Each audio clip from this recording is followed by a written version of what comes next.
100xpreneur. Boost your entrepreneurial success. Fuel your entrepreneurial fire. Daily growth hacks and strategies are just a 100xpreneur episode away.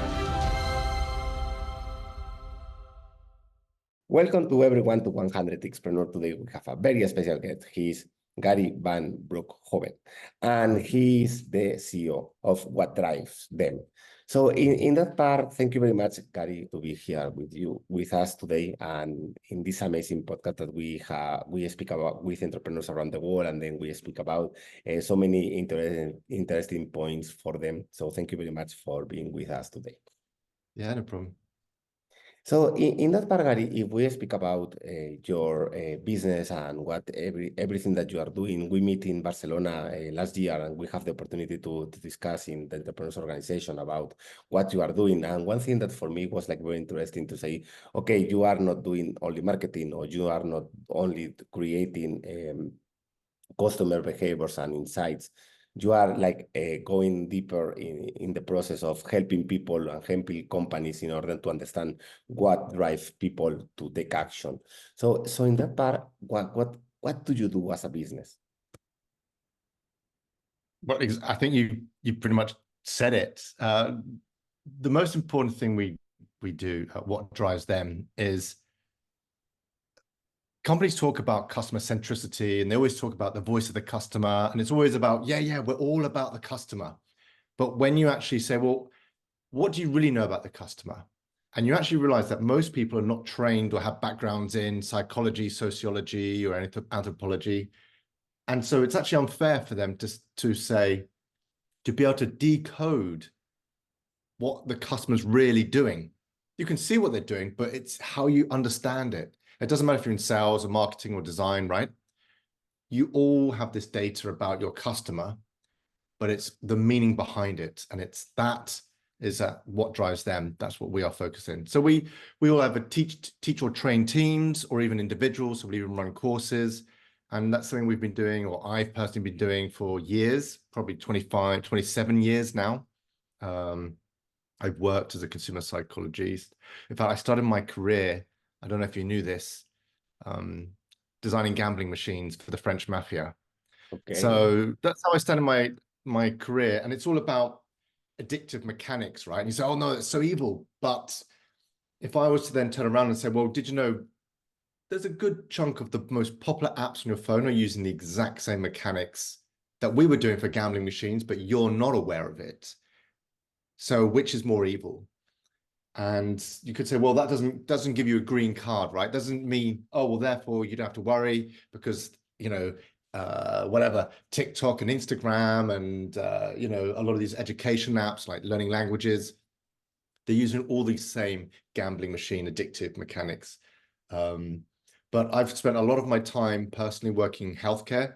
So working with patient adherence, working with doctors, Alzheimer's, diabetes. I've even worked as a researcher in a university hospital and in triage, or triaje in Espanol. So working on these different areas, actually trying to take those same lessons on behavior change, but for good. How do we help people exercise more, eat healthier? All of those very similar mechanics can be applied for good too. So yeah. So in that part, we speak about the habit that helped you the most in your career, and now that you understand better the insights from the customers. So what will be like this habit that changed your life professionally and personally? Yeah. So the number one habit I have that keeps me really successful is actually two productivity hacks that are very ritual for me. The second I wake up, I don't shower. I make a cup of tea. All right, give it half an hour, but then I make a cup of tea and I'm straight on my computer because my brain is fresh. It's rested and fresh. So every minute that goes past, my brain is going to get more and more tired. In fact, in my schedule, I only schedule things until lunchtime. I probably work about a good 10 hours on average a day anyway. But if I schedule things like that, anything, you know, there's always fires to fight. But when a fire comes in, I know that my day isn't destroyed. So that means those things that I had resting, pending for the rest of the day, I can still get them done. And that has reduced my stress significantly, because it means that I don't have this constant feeling of being overwhelmed, and, you know, that my never-ending to-do list is somehow unmanageable.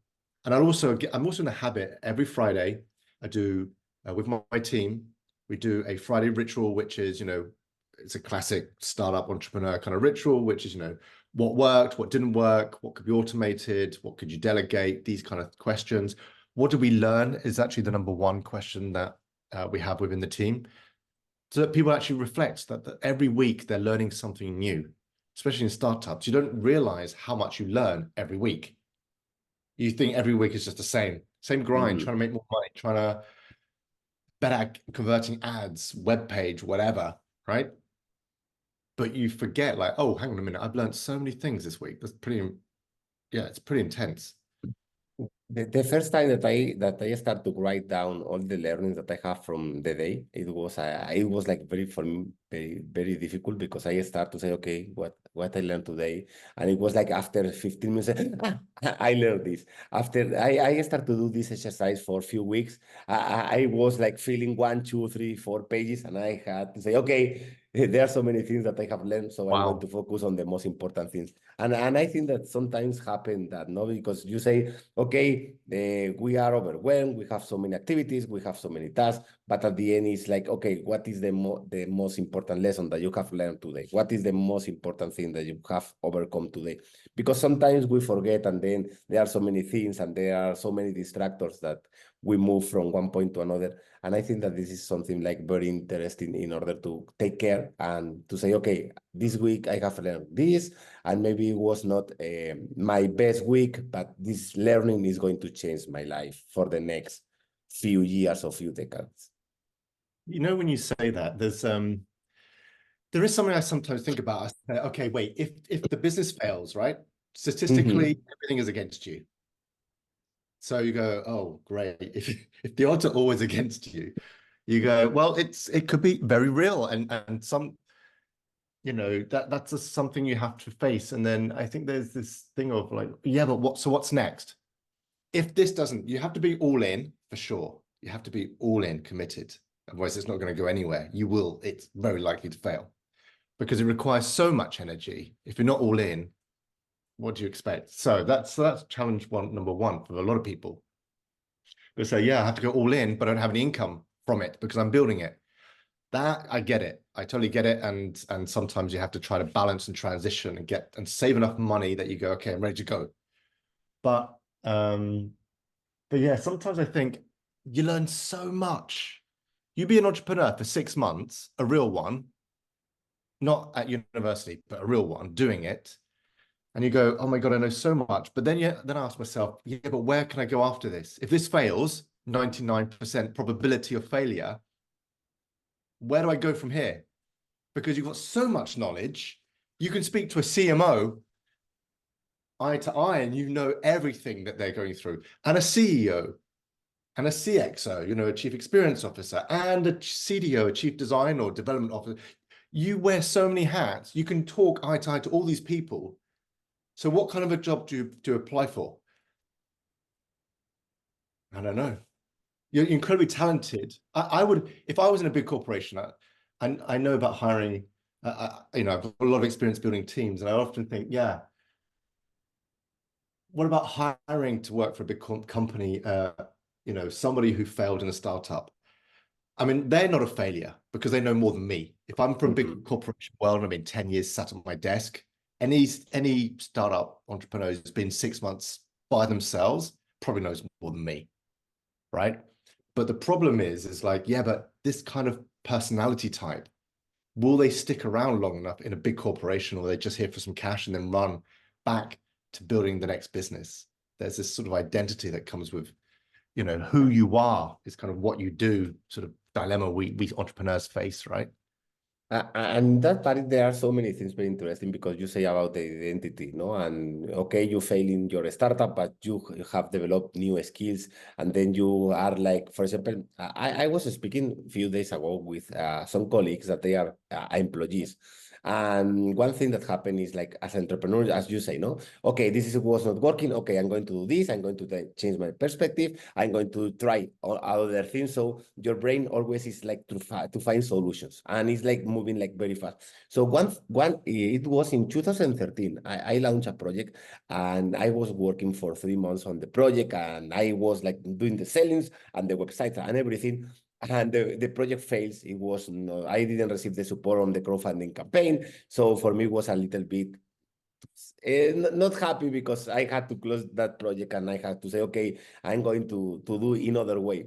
And one thing that happened during that process, it was during 3 months, I didn't have anything clear. The project was not running. The crowdfunding campaign was a failure. So, but one thing that it was like very interesting after these 3 months, I say, okay, this was not working. I'm going to do another thing. I'm going to teach people how to develop a crowdfunding campaign with success from my failures. And it was like very successful.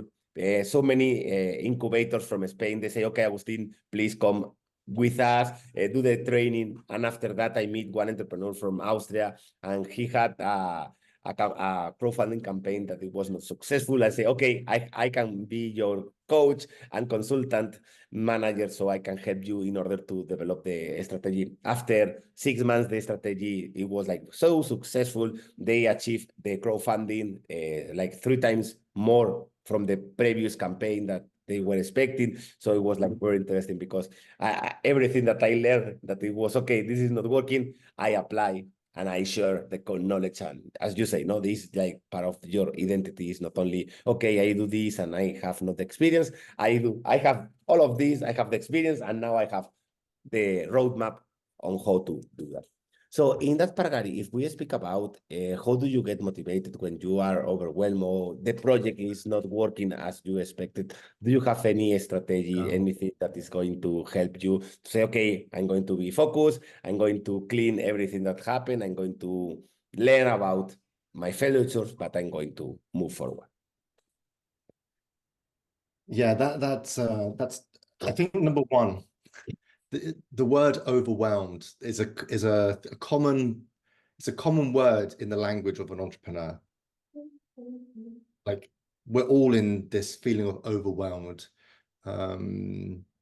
Yeah, it's really difficult. I personally have a therapist stroke coach that I meet every 2 weeks for an hour, where I keep a list of all those emotions that are keeping me, all those fears, those concerns, just to talk that through with a person who's not in the business, right? Who's not in the business, nothing to do with the business. Okay. But this person's in another country, they know nothing. But because of it, it allows you to just offload and get this person to help you restructure how you perceive that. And I'm not a therapist, but I have a background in psychology. But rule number one of any therapist is they have therapists. All therapists have a therapist, and there's a reason. And I think it's one of the healthiest things you could do in yourself is have that therapist, because it's brutal. There will be times that, you know the stats, you don't get as much support as you really would like, because everyone else has a different mindset. They're about having stability, security, and all those things. But something is wired in your brain that says, no, I'm going to take this big risk on this big idea because I believe in something different.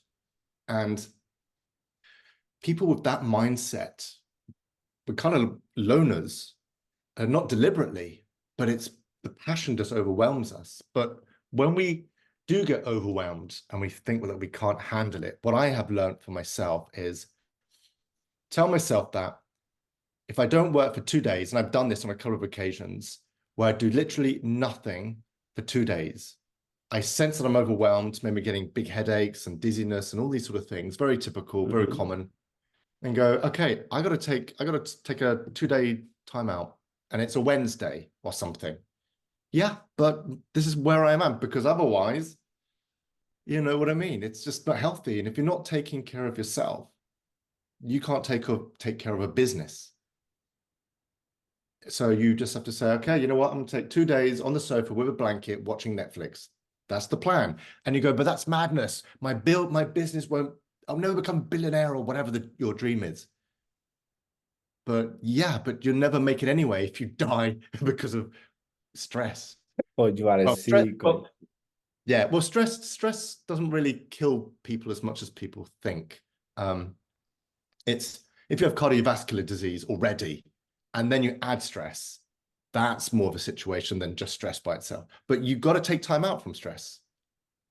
Like one thing is stress playing a video game. Another thing is all day 24/7 without any break. That's not good. That's just, you're going to look old. I mean, I look at my wrinkles. I'm only 12. One thing that I had one very successful business, like it was in 2011, but I was working like 14, 15, 16 hours per day. So it was like every time I was like very tired, and it was like, okay, managing, because it was so many things to do. And one thing that I learned after that experience is, okay, you can achieve the same results without working these 16 hours. There are some days that we need as entrepreneurs to be like focus and work harder, and there are so many things to do. But the others is like, after that, I start to say to everyone, I'm always on holidays because I love everything that I do, and everything that I do, I love. So in that part is like very interesting, because there are so many things that an entrepreneur is moving forward and is like helping in order to understand. But sometimes we make the mistake, okay, we have to work very hard, and then we have to don't rest, and then we have to this, because this will help us to be successful.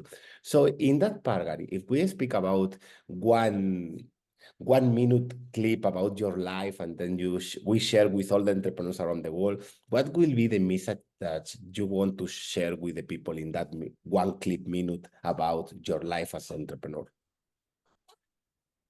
I failed. When I say failed, I've learned a lot, of course. So you never really fail, but you only fail if you decide that your metric is, say, for example, in that case, my metric was to make lots of money.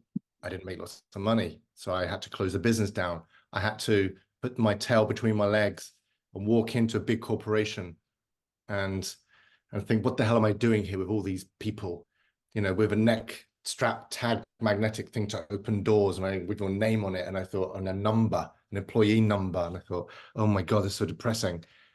But the reflection period allowed me to realize what I had learned and what I hadn't learned. And then you buy more books and you read them. Don't buy books and don't read them. You'd be amazed. You actually don't need to read many books to be incredibly knowledgeable. You actually don't. But I think I've got more books here than I could have cut this book collection in half, and I'd probably be 90% just as wise, because after a while, a lot of these things get a bit repetitive. But read some of those books.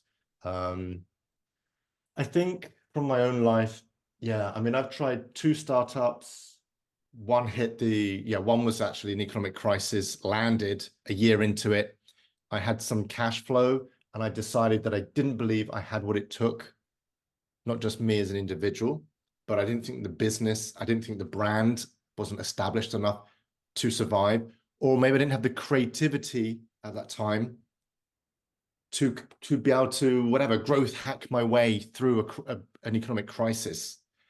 I didn't really feel like I didn't know what I was doing, so I took the cash and I thought, okay, I can survive pretty much close to a year or 9 months, and which was a huge lesson. Always have cash before you get involved in this, because it takes way longer than you ever imagine. And any YouTube video will tell you, oh, make 10 grand a month just by these 3 simple steps. Please, if it was that easy, they would not be making YouTube videos selling you another service instead. That's my opinion. That's my opinion. Yeah. I'm amazed at how many people on LinkedIn who say, oh, if you want to be successful on LinkedIn, follow me. And I think, hang on, that sounds like a pyramid scheme. So I follow you, then you have lots of followers. And then they say, oh, if you want to be really successful, comment on my posts, because lots of people will see that and then they'll follow you. That's nonsense. That's just full of people posting on your thing, which helps LinkedIn's algorithm. So really, it's just helping you. And I think, yeah, it's a lot harder than you think. I've made so many errors, but each one is a lesson that I hope I never have to repeat again. And this is something that we take care as entrepreneurs, because you say, okay, maybe I have the situation that I did, but now I learn and I'm not going to repeat, no? And normally when we are employees, it's like, okay, I make this mistake. No, don't worry. Maybe next month I will do the same, because you are not with this mindset of changing and, okay, improving always. So if we had the opportunity to make one phone call with yourself 5 years ago, what will be this advice, message that you will share with yourself in order to say, okay, Gary, in 5 years, the most important thing that you have to learn, the most amazing lesson that is going to help you to grow your business is? Yeah, two things. I know you said one, but two things. Save, get lots of cash before you have a go at this. And the second thing is, because it's going to take longer, it's just going to quadruple the amount of time you think it's going to take. If you've never done this thing before, how can you even guess how long it's going to take? You have no idea. So just quadruple your optimistic guess, and that might actually be a little bit closer. Make sure you've got cash for that, and double that cash, because you need another half of that, probably for advertising. So one thing is what you need to live off, and the other thing is what you need to invest in the business, and it's a lot. So in that part, if the person, okay, create the company, the startup, and it was not successful, run out of cash flow, so this person has to close the company, and now he's back or she's back with her family, no? Because the situation was not successful. What will be like the advice or the most important thing that you say, okay, Agustin, you are in bankruptcy. Now the situation of your company is you have to close the company. You will be successful in the future, but now the most important thing to take care is? Well, it's always you, your family. That's it. It's you. You got to take care of yourself. And if you say, okay, I've got $10,000, euros, whatever left, and you've been pushing hard, if you are literally going bankrupt in this case, in your scenario, so you have zero, but you're probably heavily negative. Yeah. Well, there's many successful, in fact, on Dragon's Den. I don't know how many people on Dragon's Den have been bankrupt more than once. So I've never been bankrupt. I've always bailed with a bit of cash as a little parachute and said, well, I can go for another 3 months, whatever, find something, get some more cash, and then have another go, lick your wounds, cry. But you were never, ever a failure. That's for sure. You go bankrupt, fine, but you're never a failure, because the knowledge you have is way more than so many more other people out there. You're literally, your knowledge is going to be in the top 1%. So don't worry about that. And I think that this is something sometimes very important, because you say, okay, I failed the company, but it's not a failure. It's what you say. It's like the attitude, it's the identity, it's how you solve the problems. It's like the creativity that you have in order to find the solutions. So in that part, if we create this one day boot camp in order to help you with the company, with the strategy, and then we collect 100 entrepreneurs around the world that they follow your work, that they love what you do, and they say, wow, Gary, we want to work with you. With one full day, we are going to move into Barcelona, and then during one day, we are going to do everything that you want, so we can support your company, your business. So what will be the most important thing that you will say, okay, I'm going to do this in one day with these 100 people that they love my work, they know what I do. So what will be like the focus for this working bootcamp day? I mean, if they were, so there's 100 people who are going to help me, all entrepreneurs. Well, we'd all start with a group hug just to cry it out. just because we're all together. Normally we're not together, we're all alone. So it's nice just that we can all be together and go, oh God, this is tough. But then it's an emotional roller coaster because you have amazing days too. And to help me, I mean, I'm part of EO, so I guess I kind of feel part of a family of really experienced entrepreneurs with totally different knowledge and experiences. So for me, I know it sounds like I'm maybe advertising them, but it's just, for me, that has been probably the biggest group of 100 entrepreneurs in one room, and just spending time. You know what? I'm awful at accounts. I'm awful at accounts. I'm an ideas person. I'm a strategist. I'm a future thinker.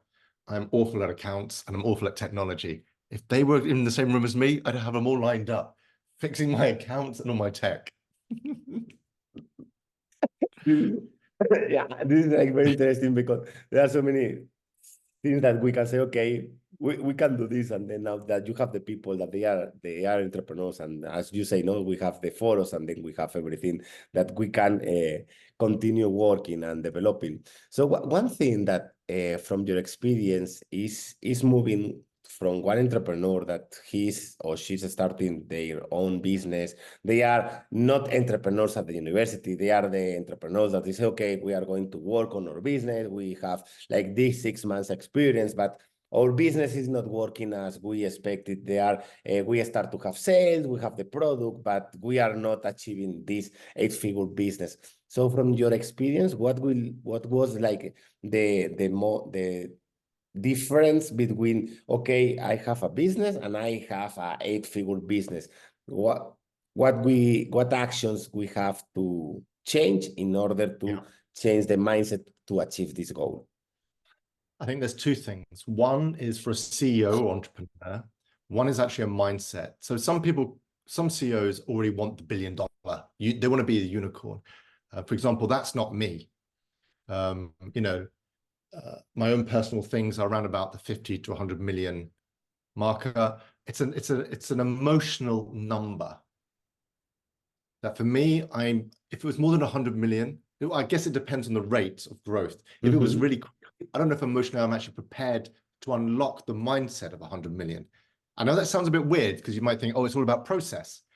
But every entrepreneur knows that there are moments that they have these strange barriers. I mean, I remember starting out and grew to 2 million in 2 years, and you go, oh my gosh, wow, 2 million in 2 years, that's quite rare. That is incredibly rare. But then it kind of hits a plateau, right? And then you go, okay, so how do I change from this place to the next place? There's a great book by is it Goldsmith, What Got You Here Won't Get You There. And it talks a lot about these changes in processes, in people, and it is a change in processes and people. As you scale up, you start to say, okay, what can I scale out of myself? What can I delegate? So, who are the operational efficiency people? Who are the innovators who want to keep experimenting and iterating and try new things? Every Thursday we do sort of, we look at the marketing ads campaigns, and we analyze everything, the entire flow and every number and we go, I mean, I have a scientific research background, so that helps because I can be very meticulous about that. So, okay, this is going to be the same. This is going to be our ad that was most successful. We're going to keep doing that. And now we're going to add 3 more new variants, and we're going to leave it for one more week, and just constantly analyzing and changing and iterating. And hopefully there's a couple of things by Hormozy I like. He says he talks a lot about moving the needle. Like, if you're not moving the needle, you're doing the wrong shit. I actually have a post-it on my computer just to remind myself sometimes when we get so bogged down with so many things, you need to think like a triage, like in a hospital, an emergency ward. What is the single life you need to be saving right now? And that's all your focus is, and everything else you hope will survive. And you just work like that. But it also has to be saving the stuff that's going to move the needle in the right direction. And I also sometimes tell some of my team, especially if I sense they're becoming a little bit perfectionist or a bit bogged down with details, is I tell them now, not how. Like, get it out the door, let's learn, and let's next week make version 2 and work in these weekly cycles. So in that part, Gary, if you have developed the Grams framework in order to understand better the customer and to find these specific insights that they are people driving to take the action. So when we speak about marketing and then we are entrepreneurs or we have the company, it's like, okay, we have to develop the user persona, no? And the user person has this, and this, and then we are going to develop the empathy map. And then there are so many tools that we create in order to find. But at the end, there are something that is like the theoretical part, and it's like very nice because it's like the document, and then maybe you make the very good design. But the thing is, how we move from this part of, okay, the user person is going to help us to understand who is the customer. But after you have all these 25 years of experience developing these new insights and getting the most valuable information, how we change this role in order to say, okay, the user person is the first step, but if you want to grow, if you want to help really a person, you have to understand the insights, how we get value from the insights. And it's like we have to do a marketing research. How is the way that we can get more value from these insights from the customers? That was a long question, so I'm going to try my best to answer it. Okay, one, I don't use empathy maps, so I've used them. I'd actually tell your audience to not use them. I know it sounds like I'm biased, and sure, I am biased because I developed this framework, but I deliberately developed this framework because empathy maps were not good enough.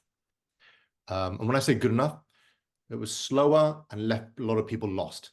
If you use the Grams, if you go to my LinkedIn and ask me, I'll give it to you for free. Like, just use it, have a go. You'll find it quicker and easier and more meaningful, simple structure to interview customers or users, to make sense of or decode what they're saying, and just use it the same framework to build out your personas, you know, your target personas or your buyer personas or whatever you want to call them. Yeah. So that's what I use Grams for. By the way, Grams is actually used in several innovation consultancies, and some very big brands around the world are already using that within their teams. In fact, someone recently said, you know, it's now the de facto framework they use in their office, and that's I don't know if I can say the company, but a really big global name that we all know, and because it's simple and it works. So yeah, that's my advice. So in that part, how we get the most value insights from the customer? It's like, okay, we sit with them, we do an interview, we analyze the behavior. So what will be, from your experience, the best? Okay, so you need a combination. Think of it as two eyes. You need qualitative, so quality, which means interviews, basically, not surveys. Surveys you can do, but a survey is a quarter of the quality of an interview. So do them, but no, you need 4 of those for one actual interview. A real sit-down conversation with a customer is, oh my gosh, so much more insightful. That's the qualitative, right? Quality. Then you need the quantitative, the numbers. So you need to be then looking at the numbers and comparing that. And if each one's like an eye, when you have the combination of the numbers and the quality conversations, then the actual picture of your customer becomes 3-dimensional. And trust me, most of your competitors don't do it. So whenever you're thinking, oh my God, they're so ahead of the game. Yeah, because they maybe started earlier than you and they've been around longer than you. But if you think that they're doing all the research properly, trust me, most are not. They're just copying each other, and that's it. No one knows why the hell they're doing anything. They're just copying the neighbor instead. and hope that they did the research, but they probably didn't either. And we say in marketing 4.0 that data is value, or data is helping us to take decisions. And sometimes people say, okay, I think that my user persona is that, and I'm going to try and I'm going to develop this. But so many times we don't make this research. So in that part, if we speak about this unique value proposition that you give as a company, what will be like in one sentence? Okay, we are doing this. Just to be clear, what we do at What Drives Them is today, most of what we do is train teams within corporations, right? To be customer-centric. So learn all the techniques so that they can really, really get the voice of the customer, right? Not just, oh, I interviewed someone. Yeah, but how did you interview? And what is the meaning? You know, the famous, it's all about the why. Simon Sinek. Do you really understand the real why? And we train you on how to do that. So you can then from that moment onwards, go out and keep doing what you're doing, but much, much better than your competitors. The other side of what we do is we train or teach individuals. So think like university, that sort of thing, where we'll do a cohort of maybe 10 people, you know, as individuals, and they can pay to play and sign up, and it's all live interactive stuff. Okay. So yeah, in that part, if we say, okay, what is this crucial question that you make to yourself, to your team, like in order to growth, to scale, and to help more people, what is this main question that you are asking to yourself and to your team right now? So the number one thing right now is, well, actually it's a couple of things. So the thing of individual teaching is brand new, brand new. I mean, I've taught it for over a decade at different universities, right, around the world, from Colombia to Barcelona to Bangkok, you know, so across the globe, teaching this in universities. But now we want to teach it like as if we were our own university, hyper specialized, all about the customer. This is brand new. There's a brand new product offering, brand new. Literally today, you are, you know, one of the first to hear it. This is brand new. So ask me in 6 to 12 months time how that's going, and I'll let you know. But the other part of our business is the typical part of our business is all about the corporations. And that's what I have, well, my entire career working with different corporations. So I don't know if I answered your question well. Yeah. So I love one video from Carrefour Baby Night that they understand very well the needs and the why and the pain from the father and the mother, that they have a young child, and then the child wake up during the morning so they cannot sleep. So they create this international campaign in order to say, okay, you know, we have the first website that is for moms and dads that they have a child, and then if you wake up, your child is waking up around 3 a.m., you will receive 50% discount. And it was a website that it was working during the night. And I think that this is like very interesting from the point of view of how to understand the pains of the user persona, so we can give so much value. So in that part, if we speak with this entrepreneur that they say, okay, I'm a technical guy, I don't have the experience of marketing, I don't know how to get these insights, how we can help them to say, okay, you know, the first thing that you have to do is this, and then understand the needs and then the pain, but think more about these kind of variables, and not only, okay, the person that lives in Mexico, but he's from Barcelona, and then he has a family. Yeah, I mean, it doesn't matter. It doesn't matter if you're a technical person. I've actually just in January, I had several programmers on my consumer psychology course. They knew nothing about that world, right? Marketers, branding, designers, product owners, and stuff. They all love that because they're so close to it. But a you know, a programmer sat behind the scenes and not really, but actually, if they want to be entrepreneurs, they need to. And It's not that hard because it's, again, just like learning to code. There are formulas, there are processes, there's an order. There's an order of which you collect information. There's an order of which you decode the information. There are rules, you know. Psychology has a history, a very rich history of rules. You don't need to know all the rules. You just need to know the latest rules and the ones that are most relevant to you. And for example, I run a course that is 6 frameworks, right? But these 6 frameworks are the 6 frameworks I've used pretty much my entire career, right? And go, all the other stuff is just the occasional bit and bob. But if you know these 6, you're already going to be in the top 5% of the world in the world of consumer psychology, because most people don't, right? If you go to LinkedIn and you put in your job title or your profession or whatever, right?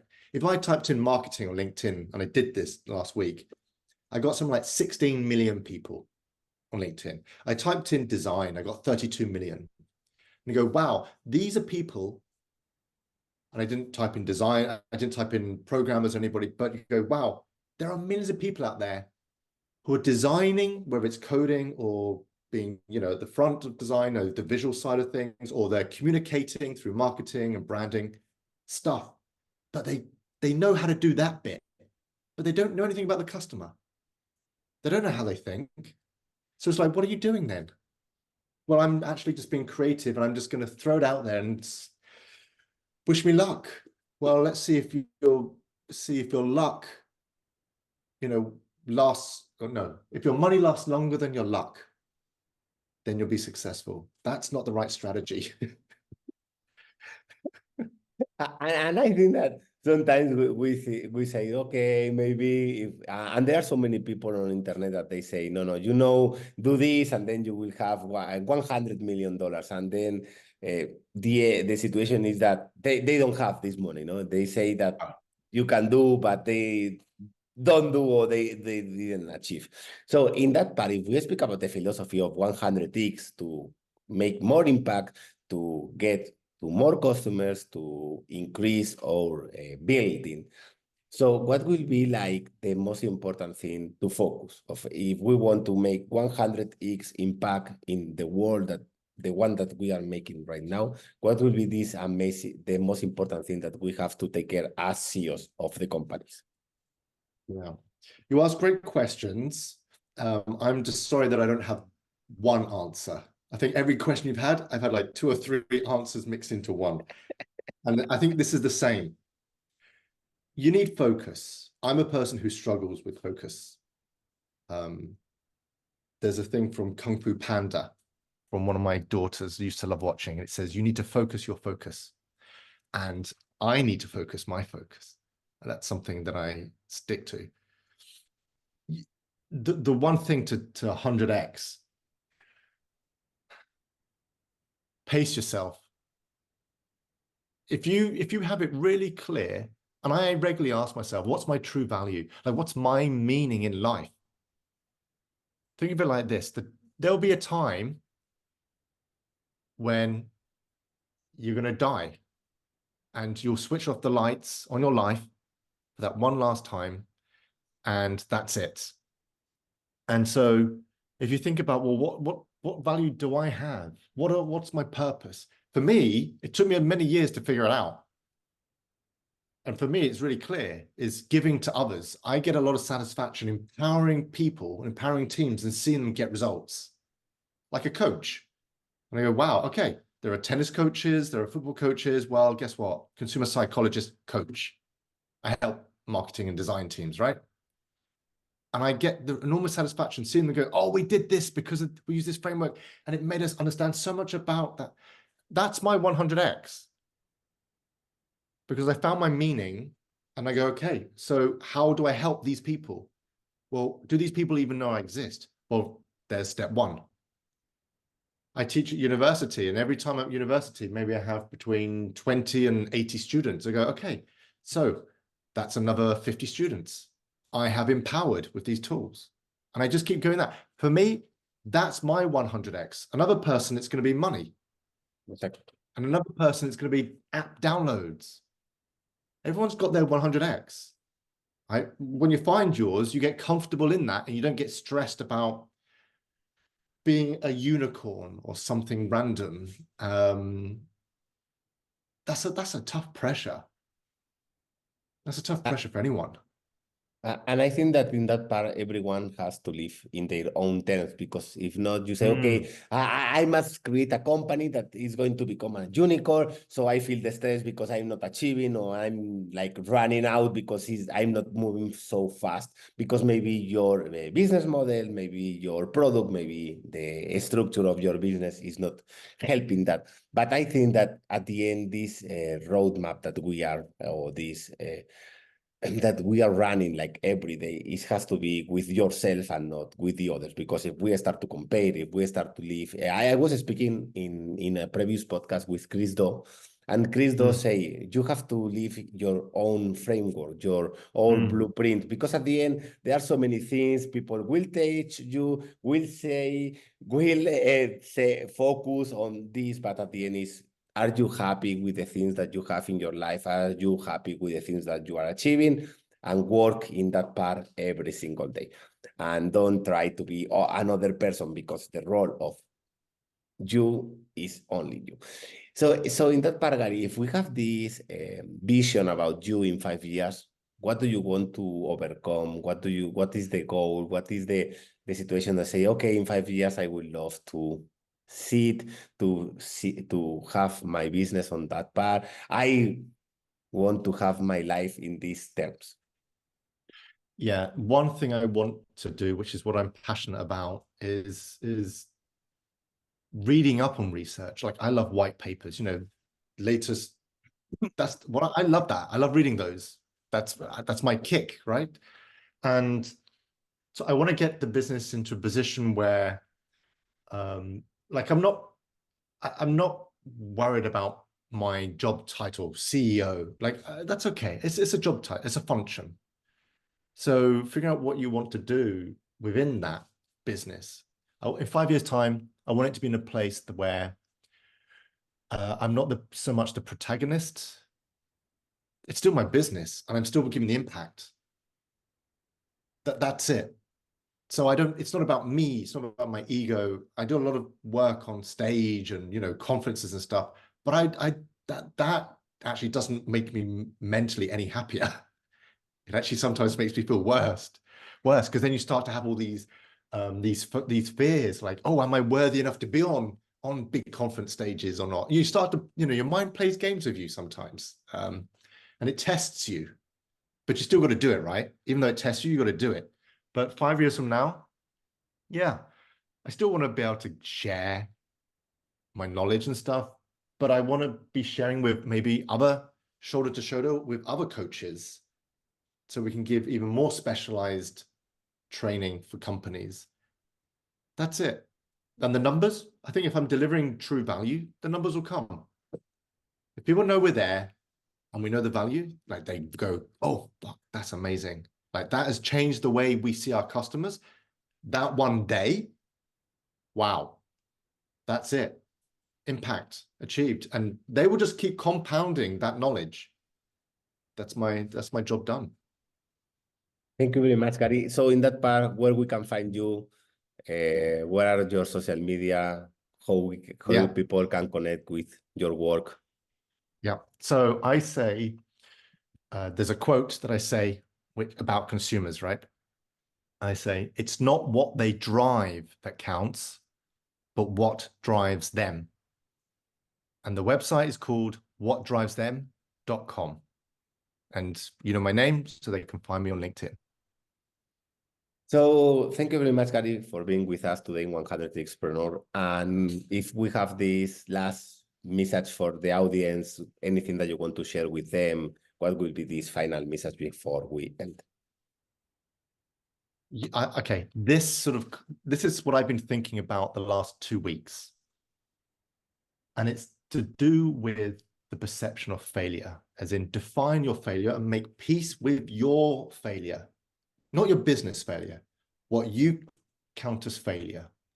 So for example, if this business fails, I'm not young and I have 2 kids. For me, failure isn't the business, because I can start another one tomorrow. That's the easy part.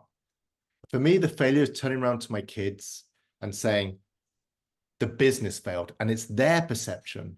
And the last couple of weeks, I've been dealing with that concept of failure. That's, for me, is my failure, not the business. And I think everybody has that little nugget in their mind that isn't just about cash. There's something else.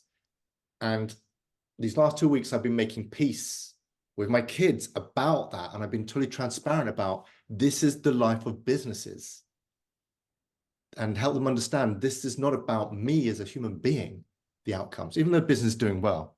But I want them to be really realistic. One of them wants to be an entrepreneur. So I want to be cold and truthful to her and say, look, may work, may not, but you've got to make peace here, you know?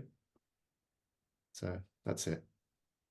Very, very interesting. Thank you very much, Gary, to share with us today in 100xpreneur. Thank you very much for being with us and sharing this, your amazing experience, all your framework, and then the learnings that they are going to improve our community. So thank you very much, and we will see very soon in the next episode. Thank you very much, everyone. Pleasure. Bye.